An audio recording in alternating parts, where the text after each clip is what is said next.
The rain came down like God's own fury across the Mississippi backwoods, turning the dirt road into a river of red clay that swallowed Marcus Webb's worn-out Ford up to its axles.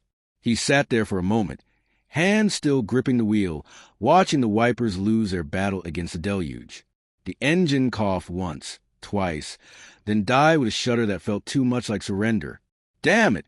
he whispered, more prayer than curse. In the back seat, his daughter Ayanna slept despite the thunder, her 6-year-old face pressed against the window, braids coming loose from this morning's careful work. She clutched her stuffed rabbit, the one her mother had sewn before the cancer took her last winter. Marcus had been driving for 11 hours straight, running from Memphis to his sister's place in Biloxi, running from memories that haunted every corner of their apartment, every photograph, every room where Sarah's laughter used to live. Now he was stuck, middle of nowhere, storm getting worse. No cell signal. Hadn't had one for the last 30 miles. Through the windshield, barely visible through sheets of rain, stood something impossible. A mansion. Not a house. Not a plantation ruin. But a Gothic revival mansion that had no business existing on this forgotten stretch of backcountry road. 3 stories of weathered stone and wrought iron. Windows like dark eyes.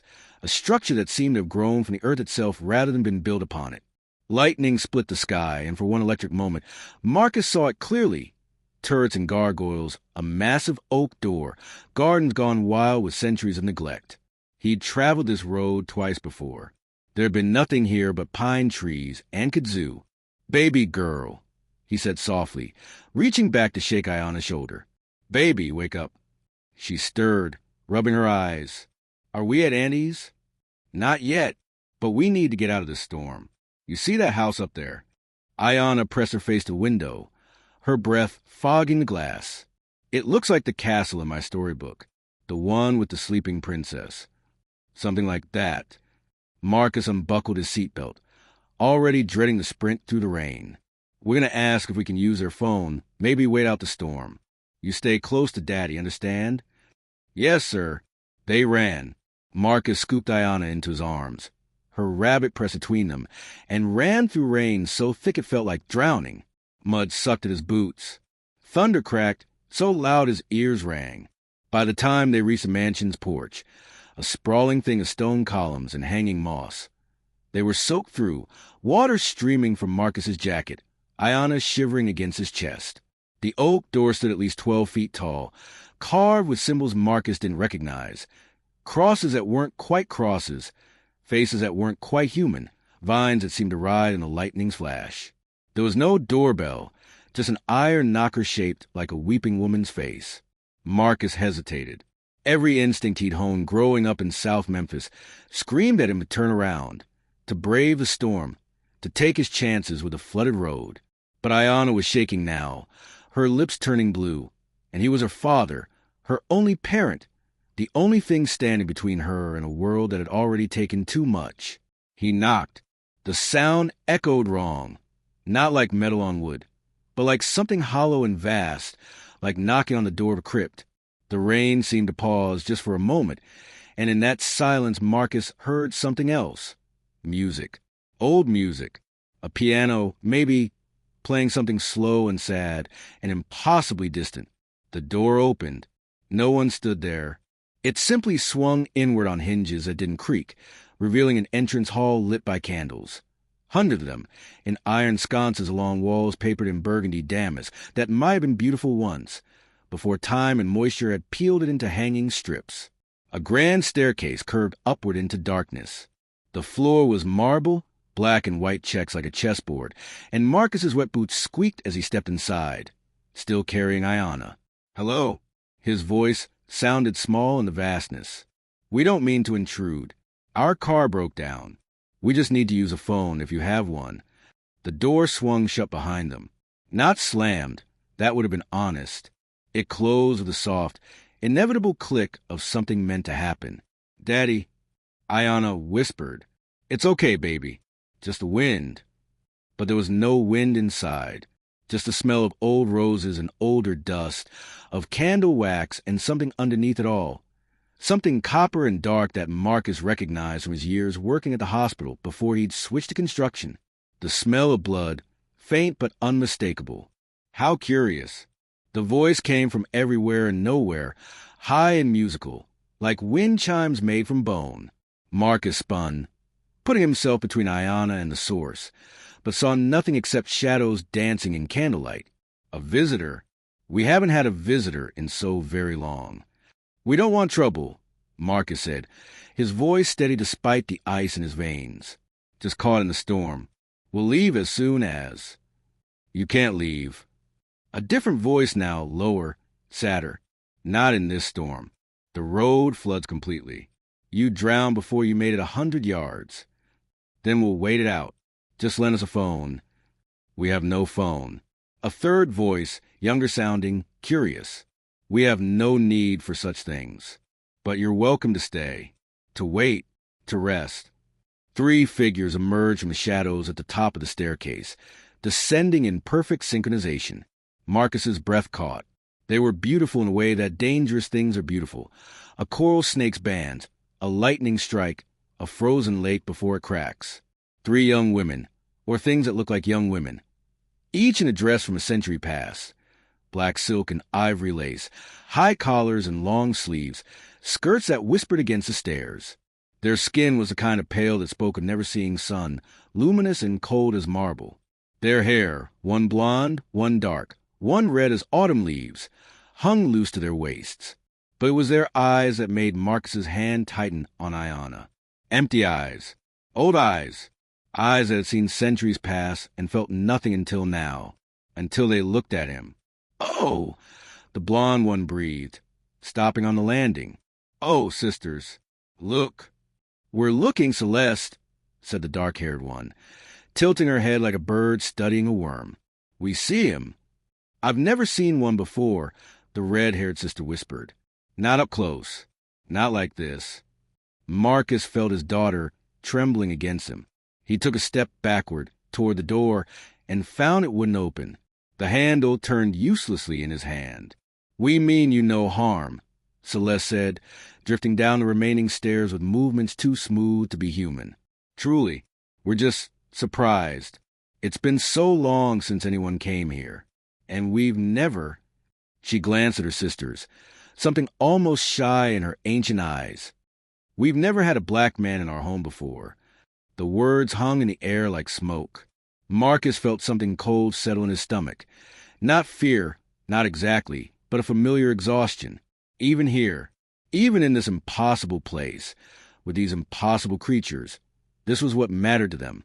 His skin, the dark-haired one, Victoria, murmured, drawing closer despite Marcus's backward step. It's so beautiful, like the mahogany in Father's study, or the earth after rain. I want to... Victoria. The red-haired sister's voice was sharp. You're frightening them. I'm sorry, Evangeline. I didn't mean... Victoria stopped, wringing her pale hands. It's just that we've been alone so long. And he's so alive. My name is Marcus Webb, he said, forcing his voice to stay level, to project the calm authority he'd learned to wear like armor in a world that saw his skin before it saw him. This is my daughter, Ayana. We're not here to be curiosities. We're people who need help. Of course you are, Evangeline said softly. She was the youngest looking, perhaps 17 when she'd been turned, with a face that still held echoes of the human girl she'd been. Forgive my sisters. We've been isolated. Our manners have suffered. She curtsied, an archaic gesture that should have been absurd, but somehow wasn't. You're welcome in our home, Marcus Webb. Both of you. We have rooms where you can dry off, warm clothes, food. We can't eat food, Celeste interrupted, then caught herself. But you can. Of course you can. You must. Evangeline, show them to the East Wing. I'll prepare something. You haven't cooked in 200 years, Victoria said. Then it's time I remembered, isn't it? They moved apart, creating a path up the staircase, and Marcus saw no choice but to take it. Ayana was shivering harder now, her small body pressed against his chest, and whatever these women, these creatures, were, they were right about one thing. The storm outside was deadly. Stay close to me, he whispered to his daughter. Don't let go of Daddy's hand for any reason. Understand? They're scary. Ayana whispered back. I know, baby, but we're going to be okay. He didn't know if he believed it, but he said it anyway, because that's what fathers did. They lied when necessary. They pretended to be brave. They walked up cursed staircases in impossible mansions with monsters who looked at their skin like it was something exotic, something other, something to be touched and examined and... Mr. Webb. Evangeline stood halfway up the stairs, her hand extended. May I help you with your daughter? She looked so cold. I've got her. Of course. She lowered her hand, and Marcus saw something flicker across her face. Hurt, maybe, or the memory of what hurt had felt like when she was human. This way, then, there's a fire in the guest room. It's been burning for a very long time. They climbed. The staircase seemed to go on forever, the candlelight casting their shadows huge and monstrous against the peeling wallpaper. Portraits lined the walls, men and women in ancient dress, their painted eyes following Marcus's ascent. In one painting, he saw the three sisters as they might have looked in life. Younger, softer, human. Standing behind them was a man in a black coat, his face deliberately obscured by shadow, one pale hand resting on Celeste's shoulder like ownership. Our father, Evangeline said, noticing his gaze. He's been gone a long time now. We don't speak of him. What happened to him? We killed him. She said it simply, without emotion. He made us what we are, so we unmade him. It seemed only fair. At the top of the stairs, the hallway stretched in both directions, door after door disappearing into darkness. Evangeline led them left, past rooms that exhaled the scent of dust and decades, until she stopped at a door that stood slightly ajar. Firelight spilled through the gap. Here, she said, pushing it open. This was my room, once. Before. You'll be safe here. The room was beautiful in a decayed way. A four-poster bed with moth-eaten velvet curtains, a wardrobe that might have been worth a fortune once. Windows draped in heavy curtains that blocked out the storm. A fire burned in a marble fireplace, and it must have been burning a long time because the room was almost hot, the air shimmering. Marcus set Ayana down carefully, his arms aching. She immediately ran to the fire, holding out her small hands, her rabbit tucked under one arm. There are clothes in the wardrobe, Evangeline said from the doorway, old but dry, and blankets, and... She hesitated. We won't disturb you, not unless you call. There's a bell pulled by the bed, if you need anything. Thank you, Marcus said, because what else could he say? Evangeline studied him with those old, empty eyes. We truly mean you no harm. I know how we must seem, what we must seem. But we were human once, Mr. Webb. We remember what it was like to be afraid, to be cold, to need shelter from the storm. We remember kindness. Her voice dropped to something barely audible. We just don't remember how to show it anymore. She left, closing the door behind her with a soft click.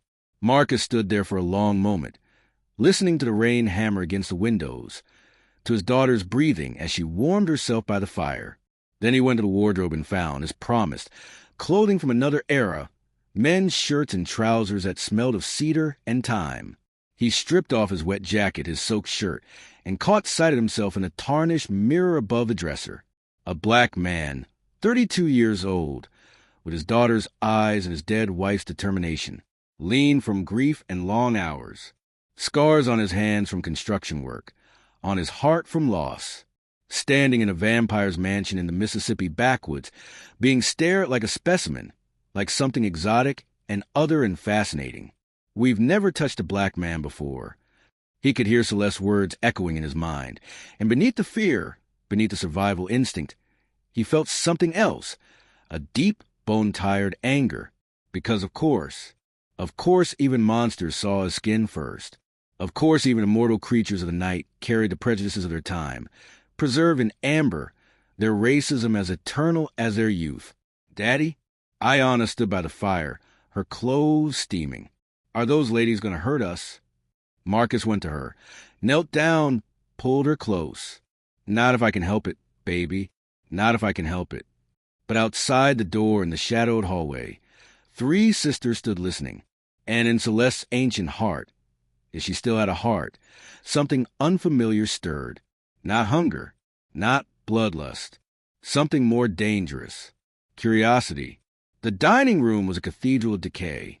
Vaulted ceilings disappeared into shadow above, while below, a table stretched long enough to seat 40 guests carved from wood so dark it seemed to absorb light.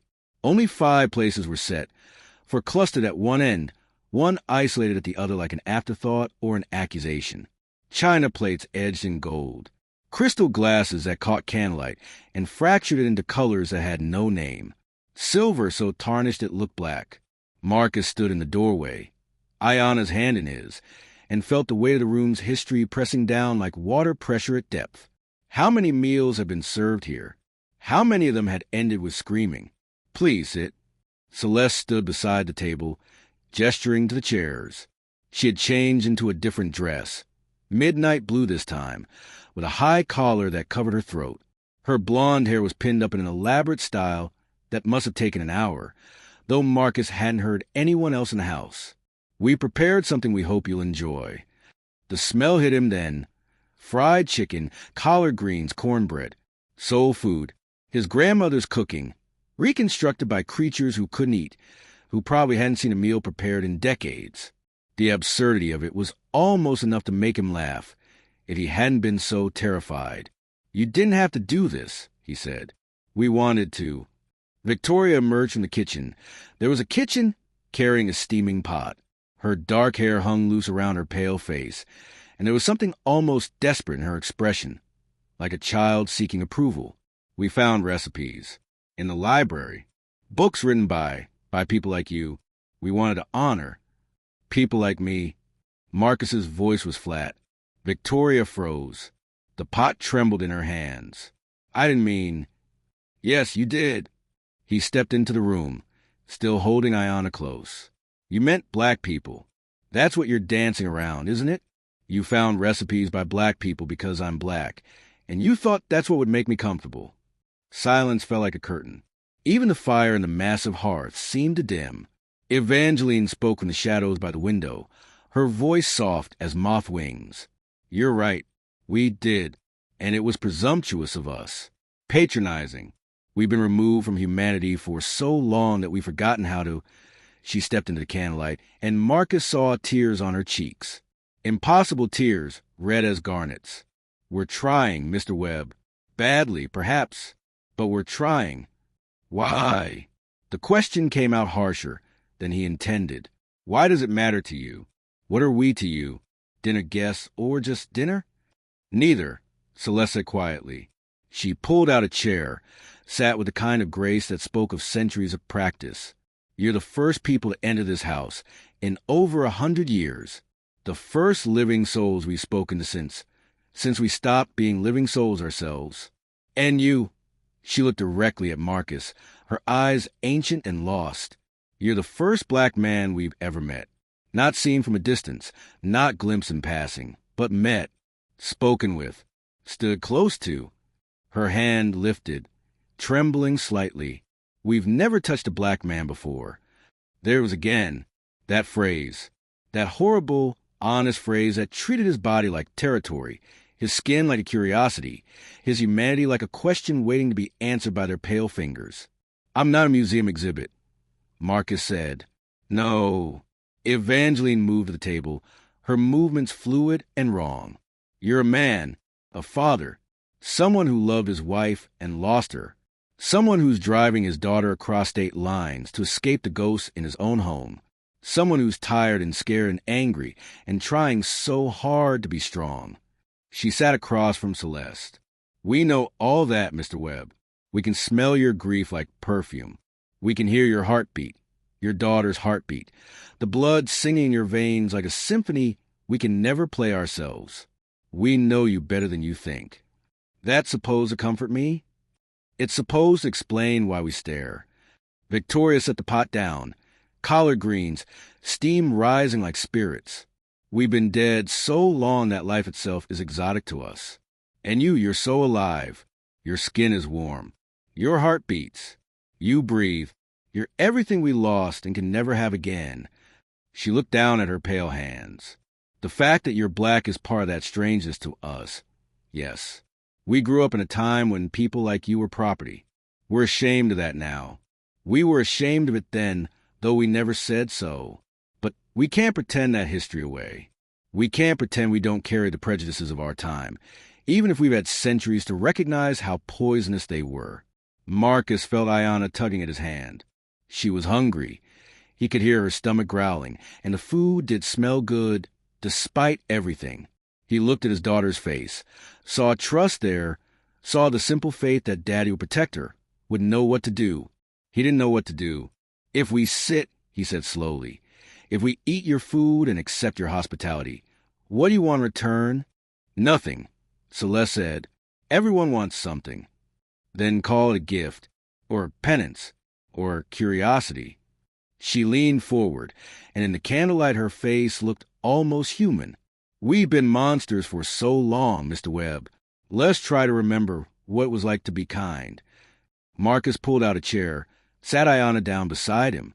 She clutched her rabbit with one hand, reached for a piece of cornbread with the other. The gesture was so normal, so childlike, that something in Marcus's chest cracked. All right, he said, we'll eat. But then we sleep, and in the morning, storm or no storm, we leave. Understood. Understood. The three sisters said in unison. The meal was surreal. The food was actually good, better than good. Seasoned with care and something close to love, if love could be remembered by things that no longer felt it. Ayanna ate with the appetite of the young and fearless, asking questions between bites that the sisters answered with surprising patience. How old are you really? Ayanna asked Victoria. 247 years old. I was 17 when I died. Did it hurt? Yes, very much. I'm sorry. Victoria's hand paused halfway to her glass of what looked like wine, but probably wasn't. Thank you. That's kind of you to say. Marcus ate mechanically, watching them watch him. They didn't eat, of course. They just sat there with empty plates, eyes following every movement of his hands, his mouth, his throat as he swallowed. It should have been predatory, and maybe it was, but there was something else in their gazes. Longing. The kind of desperate yearning he'd seen in hospice patients looking through windows at a world they'd never touch again. You said your father made you, Marcus said, breaking a silence that had grown too heavy. How? Evangeline's face darkened. The old way. He drained us until we were nearly dead, then made us drink from him.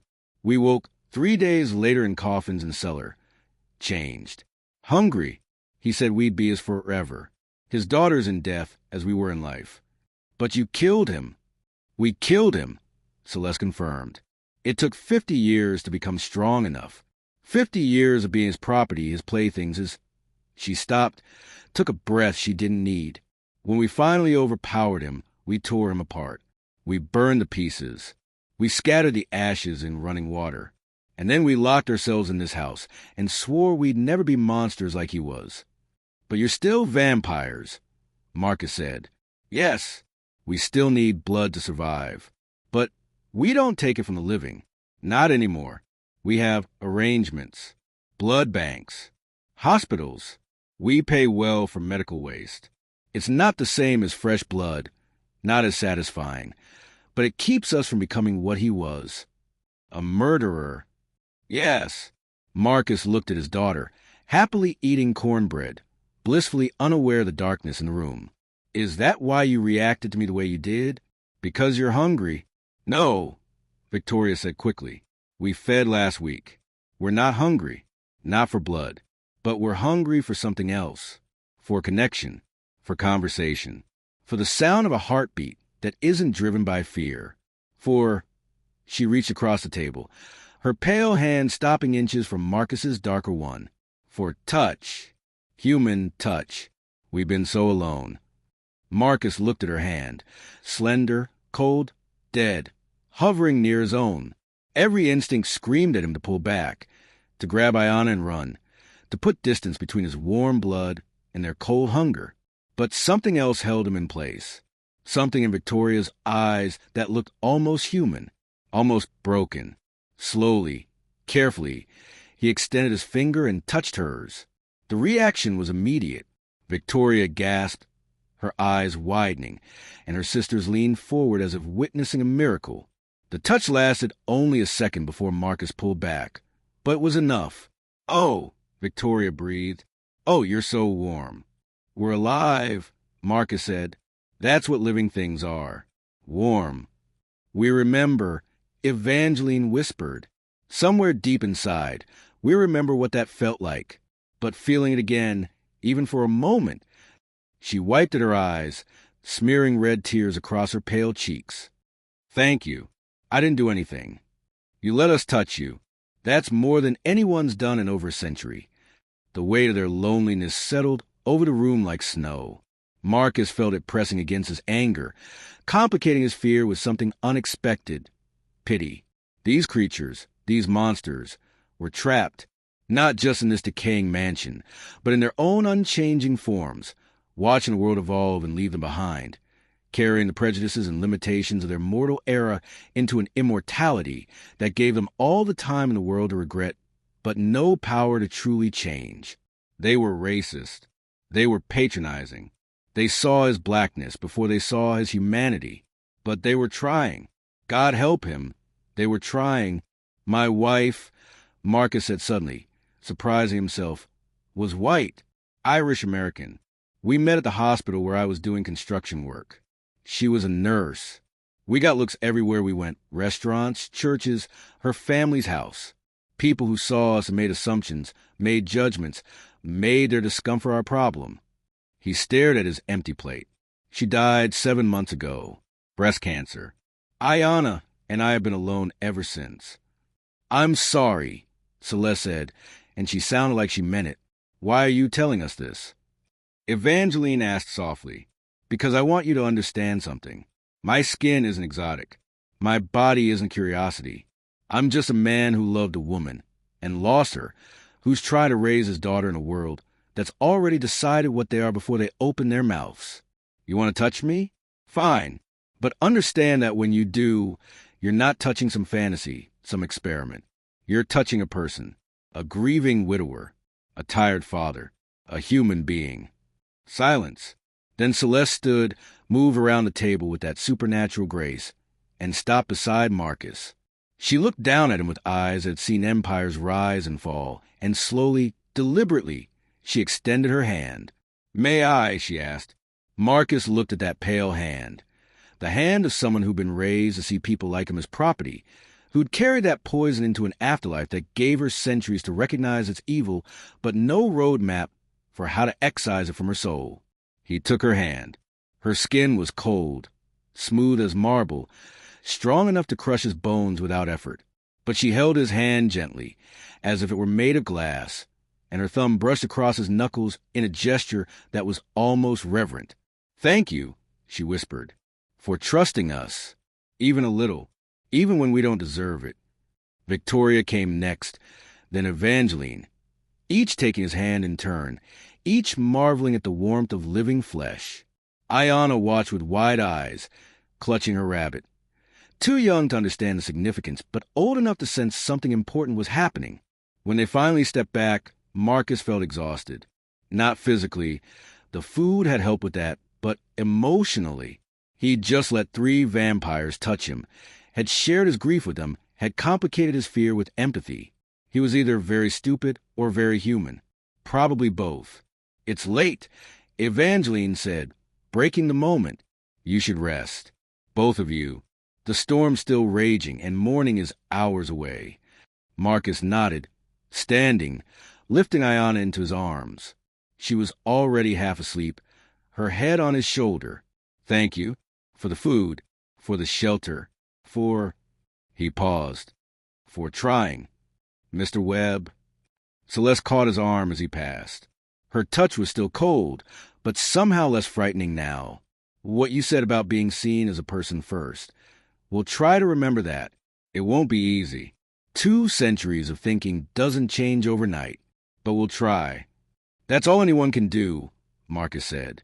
He carried his daughter back to the guest room, listening to the house creak and settle around them, and tried not to think about the fact that he'd just broken bread with monsters and found them uncomfortably human. In the dining room, 3 sisters sat in silence, staring at their pale hands. "He let us touch him," Victoria whispered. "He did," Evangeline agreed. "We don't deserve it," Celeste said. "The way we spoke to him, the way we treated his body, like a curiosity. We're everything he fears, and we don't even see it until he shows us." "Then we learn," Evangeline said firmly. "We've had centuries to learn other lessons. We can learn this one too." Outside, the storm raged on. But inside the mansion, something had shifted. Not much. Just a hairline crack in the ice of immortality. But sometimes that's how thaws begin. Marcus woke to silence. Not the comfortable silence of a quiet morning, but the heavy, expectant silence of a held breath. The fire had burned down to embers, casting the room in shades of crimson and shadow.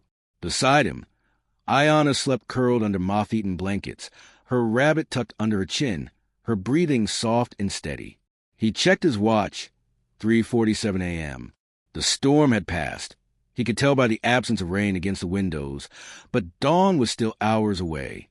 He should sleep, should take advantage of the safety, however strange, however temporary. Instead, he rose. The floorboards creaked under his weight as he moved to the window and pulled back the heavy curtain. Moonlight spilled across the grounds. Wild gardens choked with brambles, a fountain cracked and dry, beyond the forest pressing close like a dark hand. And there, in the garden, he saw them, the 3 sisters, standing in a circle, their pale dresses luminous in the moonlight. They weren't moving, weren't speaking, just standing there like statues, their faces turned toward the sky, waiting for something, remembering something. Marcus let the curtain fall. He should stay in the room, lock the door, wait for morning. But curiosity, that dangerous human trait, pulled at him. These creatures had shown him a strange sort of kindness, had been vulnerable in ways that contradicted everything he thought he knew about monsters. And he found himself wanting to understand them, wanting to know what 3 immortal beings thought about in the dead hours, when even the night itself seemed to sleep. He slipped from the room quietly, leaving the door cracked so he could hear if Ayanna called. The hallway was darker now. Most of the candles burned down to nubs, shadows pooling in corners like spilled ink. He found the staircase, descended slowly, his hand on the banister that was probably older than his country. The front door stood open. He stepped out into the night, and the cold hit him like a fist. Not natural cold. It was Mississippi in late summer, but something else, something that came from the earth itself, from the house, from the 3 figures standing motionless in the moonlit garden. "You should be sleeping," Evangeline said without turning around. "It's not safe to wander at night." "Safe from what? You said you weren't hungry." "We're not hungry for blood." She turned to face him, and in the moonlight her face looked ancient, tragic. "But there are other hungers, other dangers. This house has stood for a long time, Mr. Webb. It's witnessed terrible things. Sometimes those things leave echoes. Ghosts, memories, guilt, the weight of sin that's so heavy it bends reality." She gestured to the fountain behind her. "Our father drowned our mother in that fountain when I was 12 years old. Said she committed adultery. She hadn't. He was just jealous, possessive, a man who couldn't stand the thought of his property looking at anyone else." Her red tears reflected moonlight. "We were too young to stop him, too powerless. We watched her thrash and scream and die, and then he took us inside and told us we'd never speak of it again." Marcus felt his chest tighten. "I'm sorry. He turned us 10 years later, made us into his eternal daughters, his eternal property. And the first thing we did when we were strong enough was drown him in the same fountain. We held him under until he stopped moving. Then we tore out his heart and burned in the fireplace where he used to read us Bible verses about obedience. Jesus didn't help us." Victoria spoke from her position in the circle, still facing the moon. "We prayed. For years we prayed, begged God to save us, to free us, to strike our father down. No one answered, so we became our own answer." Celeste turned then, and her face was terrible in its ancient sorrow. "Do you know what we were taught, Mr. Webb, about people like you? We were taught you were inferior, cursed by God, meant to serve. My father owned 73 slaves when he died. 73 human beings whose names I can still recite, whose faces I can still see if I close my eyes. And I believed he had the right to own them, because that's what I was taught, because I was a child in a world built on that lie. You can't change what you were taught as children, Marcus said. No, but we can change what we believe now, what we choose now. She moved closer, and Marcus forced himself not to step back. When you touched my hand tonight, do you know what I felt? Cold. Shame. The word was a whisper. Shame at how we'd treated you, how we'd fetishized your difference, made your body into a curiosity instead of treating you as a person. Shame at the fact that it took your anger to make us see what we were doing. She stopped 3 feet away. We've been alone so long that we forgot. Forgot how to be human. Forgot that other people aren't objects for our wonder or fascination. Forgot that the racism we grew up with doesn't disappear just because we've had centuries to recognize it was wrong. Why are you telling me this? Because you deserve the truth. About what we are. About what we struggle with. Evangeline joined her sister, Victoria, following. We're trying to be better than what we were. Better than what our father made us. But we're failing, Mr. Webb. We see a black man for the first time in our undead lives, and our first impulse is to treat him as exotic, as other. We prepare food from recipes written by black authors because we think that's what you'd want, not because we asked you what you'd want. We stare at your skin like it's a miracle instead of just skin. Her voice broke. We're racist, Mr. Webb. Not because we want to be, not because we think we are, but because we were raised in an era that taught us those lies. And even 200 years of conscience can't completely erase the patterns cut into our souls when we were young. Marcus stood there in the moonlight, looking at 3 ancient creatures who just confessed their sin with more honesty than he'd heard from most living people. He thought about all the times he'd been followed in stores, watched by security, pulled over by cops who found his license plate suspicious. He thought about the subtle racism, the microaggressions, the well-meaning white people who'd said things like, "You're so articulate," or "I don't see color," or touched his hair without asking. He thought about his wife's family, who'd smile to his face and whisper behind his back, who'd never quite accepted Ayanna as fully theirs because she carried his blood. And he thought about how rare it was for anyone to admit it, to say, "I'm racist, I'm trying not to be, but I am." "At least you're honest," he said finally. "Honesty is the least we owe you. What do you want from me?" He looked at each of them in turn. "Really, what do you want?" Celeste's answer was simple. Forgiveness. Or if not forgiveness, then understanding. We don't expect you to absolve us. We don't expect you to make us feel better about what we are. But we want you to know we're trying, even if we keep failing, even if it takes another century to get it right. "And what about me?" Marcus heard his voice rising. "What about what I want? I didn't ask to be your teacher. I didn't ask to be the first black man you get to practice your enlightenment on. I came here because my car broke down in a storm. I stayed because I had no choice. And now you want me to what? Pat you on the head and tell you it's okay that you see me as a specimen first and a person second? No, Victoria said.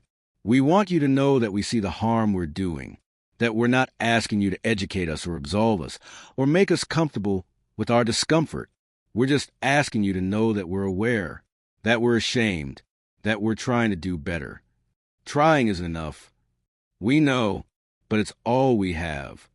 The silence stretched between them, heavy with centuries of pain on both sides.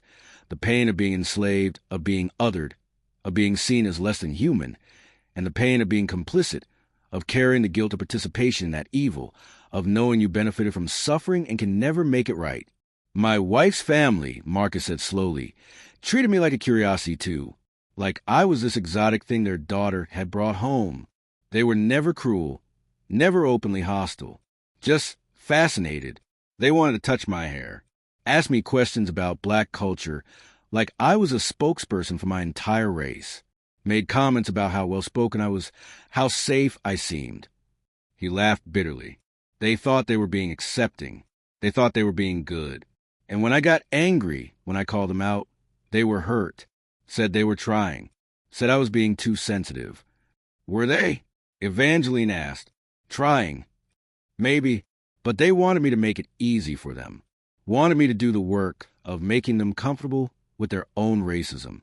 And I was too tired, too angry, too sick of being the black friend who explains why Black Lives Matter, who teaches white people how not to be racist, while raising a mixed-race daughter in a world that will see her blackness before it sees anything else.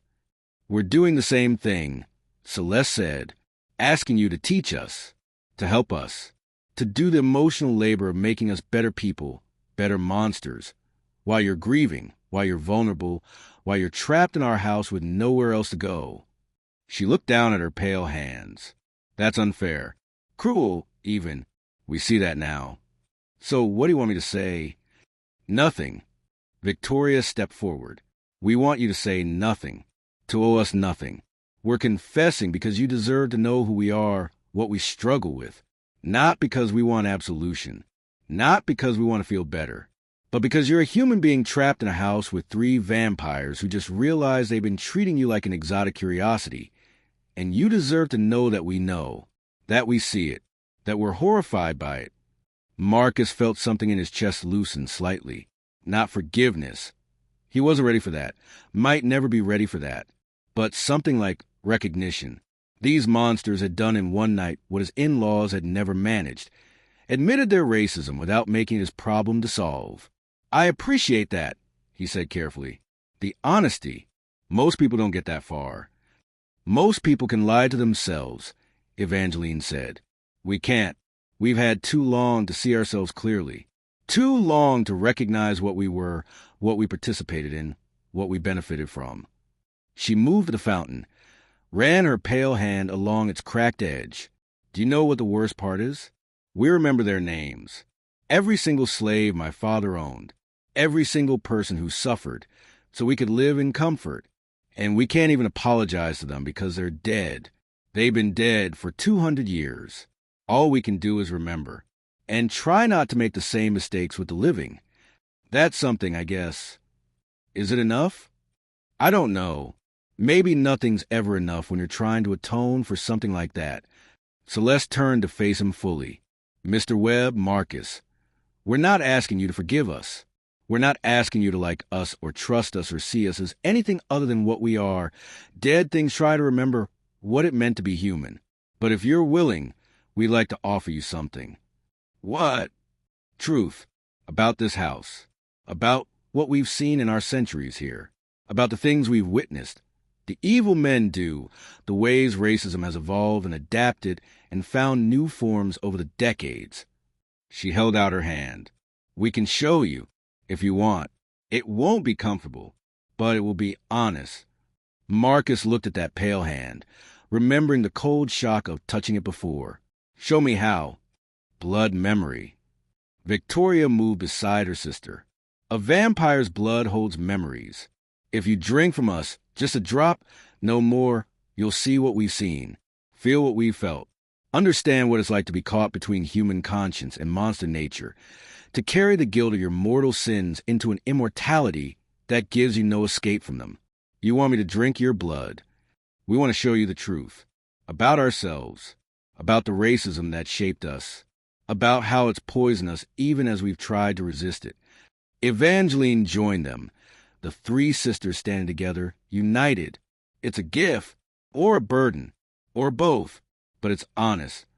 Marcus should have said no. Should have turned around, gone back to his daughter, waited for dawn. This was insane.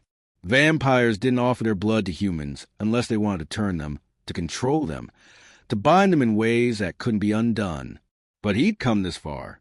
He'd broken bread with monsters, touched their cold hands, accepted their confession, and some part of him, the part that had married a white woman despite the stares, that had stayed in Memphis despite the racism, that had chosen love over safety again and again, wanted to understand, wanted to see if it was possible for people, even dead people, to change. One drop, he said. And if I feel you try anything, you have our word, Celeste said, as worthless as that might be coming from monsters. But it's all we have to give. She lifted her wrist to her mouth, and Marcus saw fangs flash in the moonlight before she bit down. Black blood welled up, viscous and wrong, and she held it out to him. Marcus took her wrist. The blood tasted like copper and roses and centuries of regret. And then the world fell away. He sees a plantation. 1855. 3 young girls watching from a window as their father beat a man for looking at him wrong, for daring to meet his eyes. The girls are horrified but silent, taught that speaking up means punishment, means being locked in the cellar, means violence. They see the man's blood on the ground and wonder if God sees it too. A ballroom. 1878. The girls are vampires now, newly made, starving. Their father brings them a young black woman who'd been caught trying to run north. "Feed," he commands. They refuse. He beats them until they comply. They taste her blood and her terror, and they hate themselves, hate him, hate what they become. A church. 1923. They've killed their father, sworn to be better. They're trying to feed ethically, taking only from the willing, the dying. But they hear a sermon about the natural order, about how integration would destroy America. They see the congregation nodding, agreeing. They realize the poison runs deeper than one evil man. It's in the water, the air, the very soil. A diner. 1965.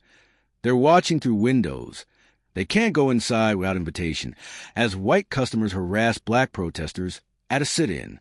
They see the hatred on white faces, the dignity on black ones, and they remember they were taught this. They believe this. They were part of the system even before they became monsters. A funeral. 2015. They're in the back, shadows among shadows, watching a mother bury her son who was shot by police during a traffic stop. They hear her wail, see her collapse, and they understand this is still happening. The slavery ended, but the poison remained, adapted, found new forms. And they've lived through all of it, witnessed all of it, carried the guilt of all of it. And finally, tonight, a black man in their home, and their first instinct is wonder, curiosity, fascination, not empathy, not humanity. After all these years, after all this guilt, their racism is so ingrained that it emerges even when they're trying hardest to suppress it. Marcus gasped, stumbling back, and the vision released him. He felt his knees in the dead grass, his heart hammering, tears streaming down his face. He'd felt it all. Their horror, their shame, their desperate struggle to be better than what they were made to be, both as vampires and as white women from an era built on slavery. "Now you see," Celeste whispered, kneeling beside him. "We're trying, but the poison runs so deep. We can live 1,000 years and still find it in ourselves, emerging at the worst moments. And we can't even claim ignorance anymore. We know better. We've known better for over a century. But knowing and doing are different things." Marcus looked up at her, at all of them, these ancient creatures crying red tears in the moonlight. "Why show me this? Why burden me with your guilt?" "Because you deserve to know who we are," Evangeline said. "Not the fantasy, not the exotic curiosity, but the truth. We're murderers who are trying not to murder, racists who are trying not to be racist, monsters who are trying to remember how to be human." She offered him her hand to help him stand, nothing more. "And if we hurt you with our ignorance, with our fascination, with our failure to see you as human first, we want you to know it's not because you failed to teach us, it's because we failed ourselves." Marcus took her hand, let her pull him to his feet. His head was spinning, his heart aching with the weight of what he'd seen. 2 centuries of guilt and shame and desperate, failing attempts at redemption. "I can't absolve you," he said. "We know. And I can't teach you how to stop being racist. We know. So what now?" Victoria stepped forward. "Now you go back to your daughter. In the morning. The storm will be past and you'll leave, and you'll probably never think of us again except as a strange nightmare. But we'll remember you, Marcus Webb.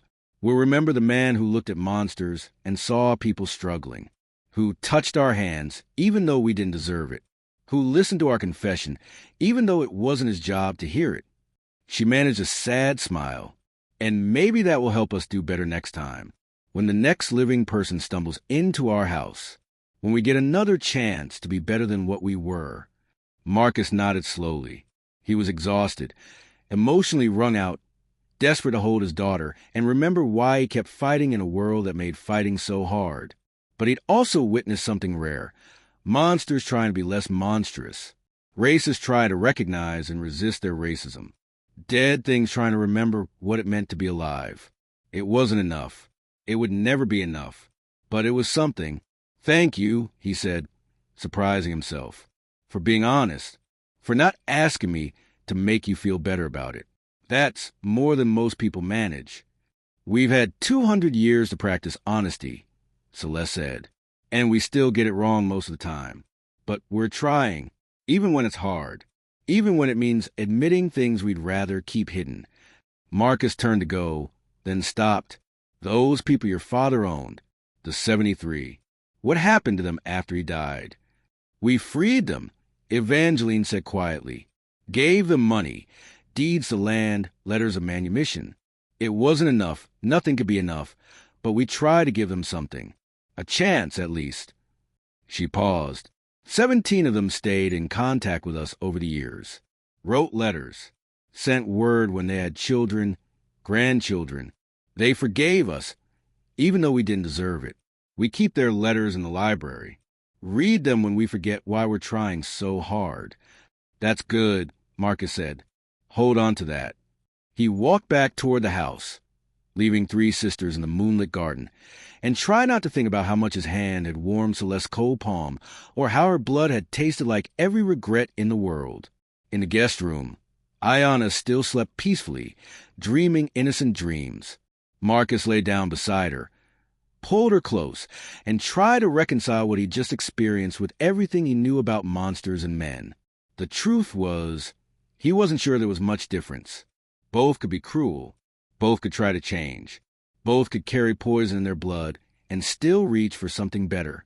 It wasn't enough, but it was something. Morning came like an apology. Soft gray light through windows. Bird song replacing the storm's rage. The scent of wet earth rising from ground that had drunk its fill.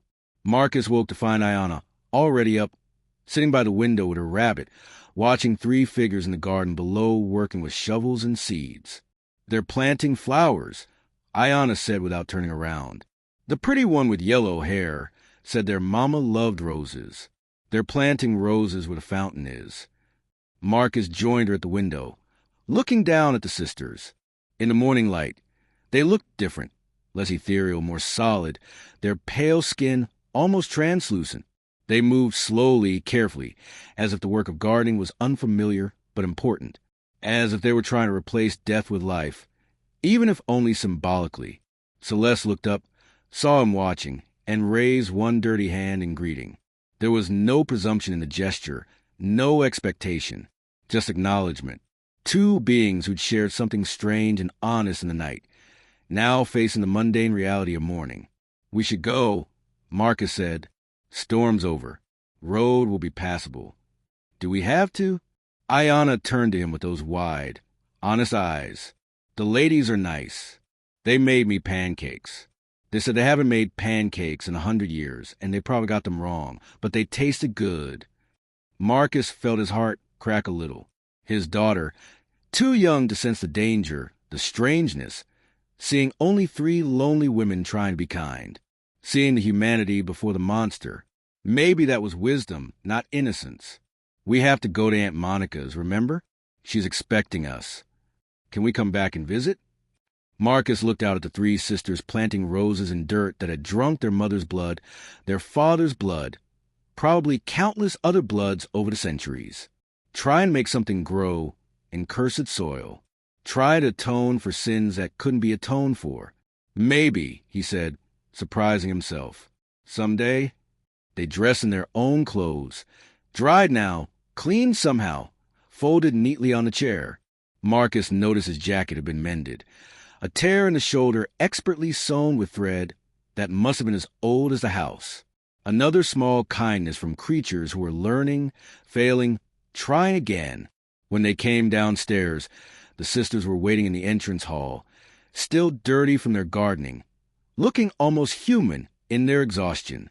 Vampires didn't get tired, Marcus knew, but they could remember tiredness, could perform like actors who'd studied a role so long they forgot they were acting. "Your car is fixed," Victoria said, gesturing toward the door. "We know a little about engines. Old skills from when we were young, and our father made us learn everything about the plantation's machinery. We replaced the alternator. There was a spare in the carriage house from a car that broke down here in 1987. It should get you where you're going. You fixed my car. We couldn't let you leave without transportation, not with your daughter. Thank you." The words felt inadequate, but Marcus didn't have better ones. Evangeline knelt down to Ayana's level, her red-stained dress dragging on the black and white marble. "Take care of your father, little one. He's a good man, better than he knows." "I will." Ayana hugged her rabbit. "Will you be okay? You seem sad." "We are sad. We've been sad a long time, but we're learning that sad isn't the same as hopeless."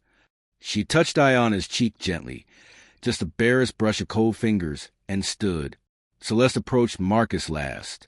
In the morning light, he could see faint lines around her eyes, marks of the humanity she'd once possessed, preserved like amber. She extended her hand, not to shake, just to offer. "Thank you," she said, "for seeing us, not what we pretended to be, not what we fear we were, but what we actually are, broken things trying to mend. You didn't have to do that. You didn't have to listen to our confession, or drink our blood, or bear witness to our shame. But you did, and that gift will carry it forward."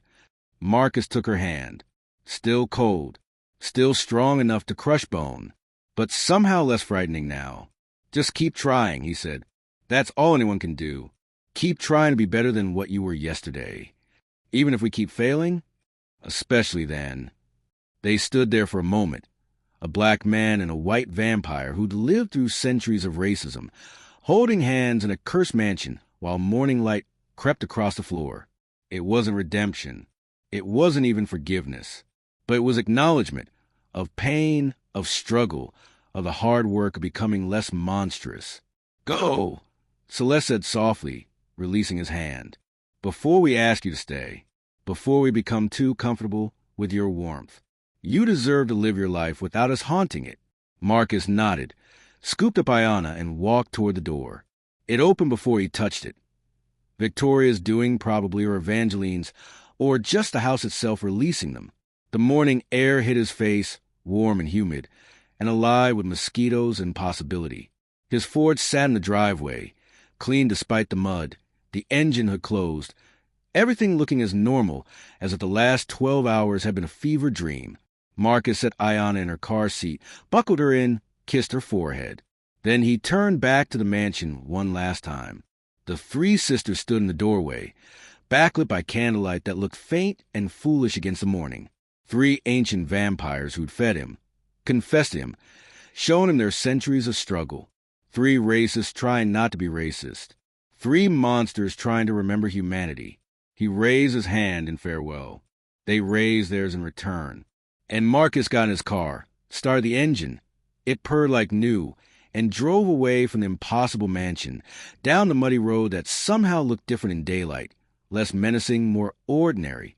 Just a backwoods road in Mississippi, lined with pine trees and kudzu and the ghosts of 1,000 injustices.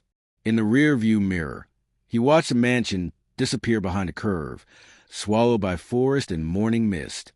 By the time they reached the main highway, he was starting to wonder if it had been real at all. But his jacket was mended. His car was fixed. And when he looked at his hand, he could still feel the cold impression of Celeste's palm against his, the weight of Victoria's shame, the depth of Evangeline's regret.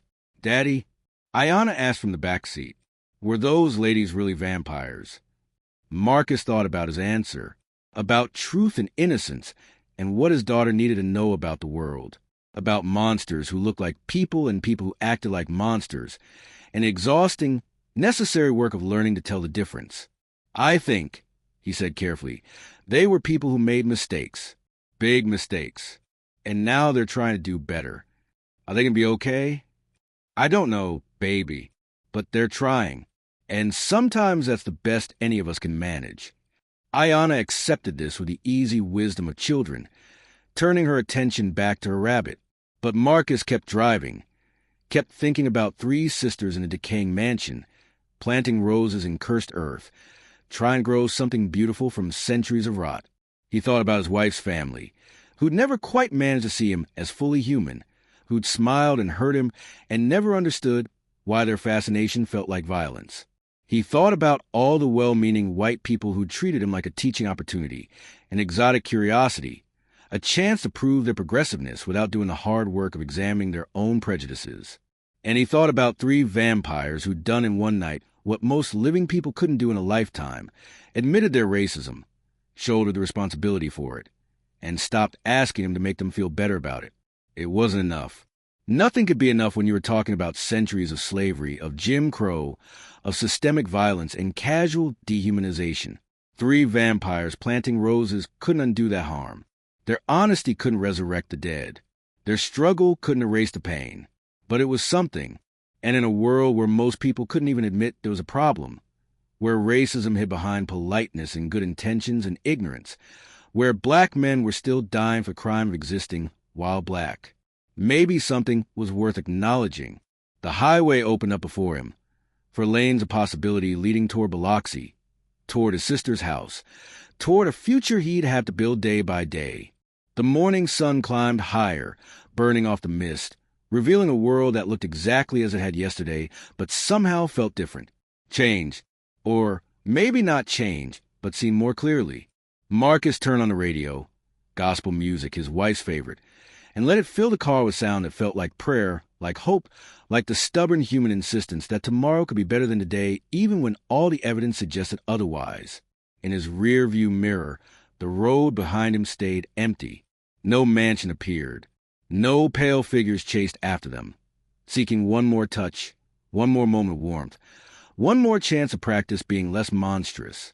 They were keeping their word, letting him go, allowing him to be human, not an object lesson or a teachable moment or a specimen of fascination, just a man, driving toward family, carrying his grief and his daughter and the strange, heavy gift of having been seen, really seen, by creatures who'd spent centuries learning how to look past their own prejudices and recognize humanity when it stood before them.